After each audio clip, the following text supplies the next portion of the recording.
Greetings, my name is 𝗧𝗜𝗦𝗜𝗘𝗘. I'm the Process Optimization Specialist for Lakeside Process Controls and Emerson Impact Partner.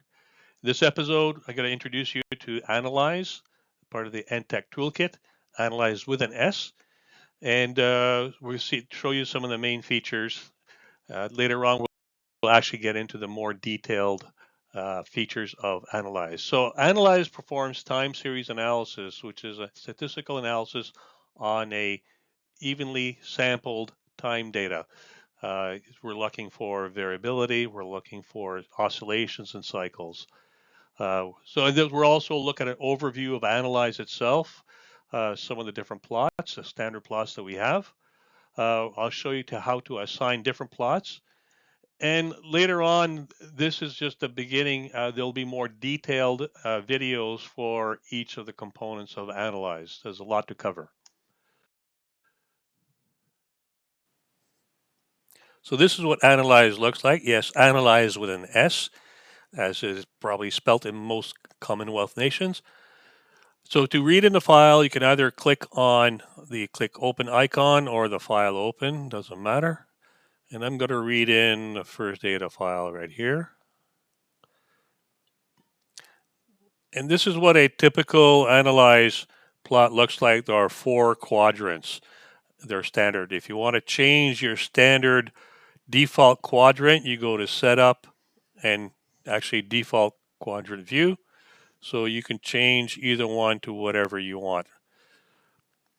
Now, upper left corner is your time series, the actual time series data. The y-axis is the actual process value and with the units there.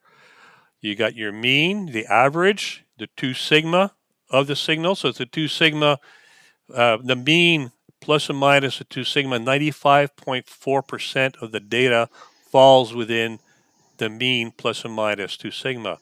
That is obviously assuming that you actually have a normal or Gaussian distributed data. It's still a very good measure. Even though it isn't, it doesn't matter. It's still a very good measure of variability, and it allows you to compare variability, let's say, after or before you retune a control loop. The 0.193% is just the 2 sigma divided by the actual mean. Upper right-hand corner, you got the power spectrum. So the power spectrum actually breaks down the time series and breaks it down into its fundamental harmonic frequencies. The x-axis is in seconds per cycle, and the y-axis is in the variance, i.e. units squared. Bottom left-hand corner here is the autocorrelation function.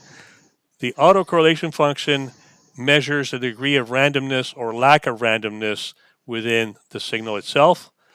And so, and as you can also tell here, it also picks up some of the fundamental harmonic frequencies. And bottom right corner is the power spectrum peaks that actually picks out the actual individual peaks and will actually tell you how much each cycle contributes to the overall variability. Now, if I want to change any one of these plots, all I got to do is go do a right click here, and I can go assign plot. And see here it says autocorrelation. Maybe I want to see these statistics.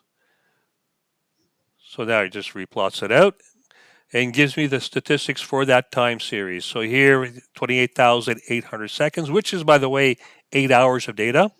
The sample time, 1 second. Tells you the mean, which is over here. The 1 sigma, 2 sigma, and 3 sigma.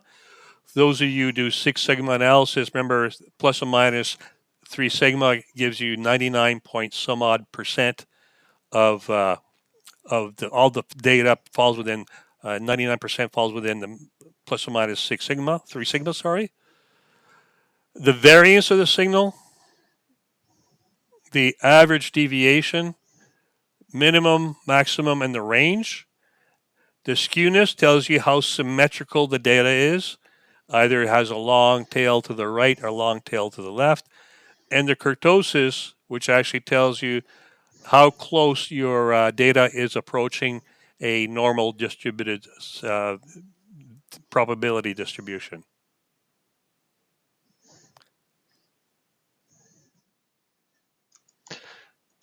So this is what Analyse. So also, you can read in up to 32 files at a time into Analyse. And if you want to navigate between the data sets in Analyse, you can just use the page up and page down. So for additional Analyse, so we're going to have one webinar on the time series itself. You can plot it different ways. You can edit the data header. You can manipulate the data. You can edit the data. You can filter, time shift it, extract it, cut it. You can do a lot of things to the time series itself, which is all could be very, very useful. We'll also look at XY plots as well. So a lot of times I use that to look at relationships between two variables. A lot of time between output and flow. You can see the actual flow curve of a control valve. You can do a regression analysis, linear, quadratic as well. We'll also spend some time on power spectrum, so different forms of how to plot it. You can plot it linear period, linear frequency, log period. You could do a fast Fourier, full Fourier. We'll cover all that as well.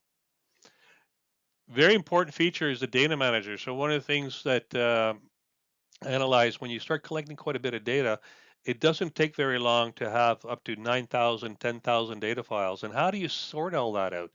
And so the data manager, you're able to sort out the data by date of data collection. You can sort it by tag, by area. You can do some sort of search based on, I want all the variables that actually have a cycle above this amount.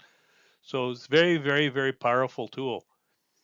And also you'll be able to import data. So if you can use Analyse, but you can import data, let's say from Pi. You got or some whatever historian, if you export it to some sort of CSV file, you can actually uh, import it.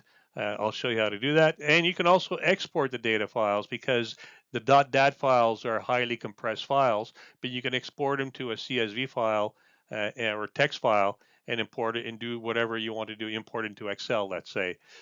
So I hope you found this interesting, and keep an eye out for the next video. Thank you very much.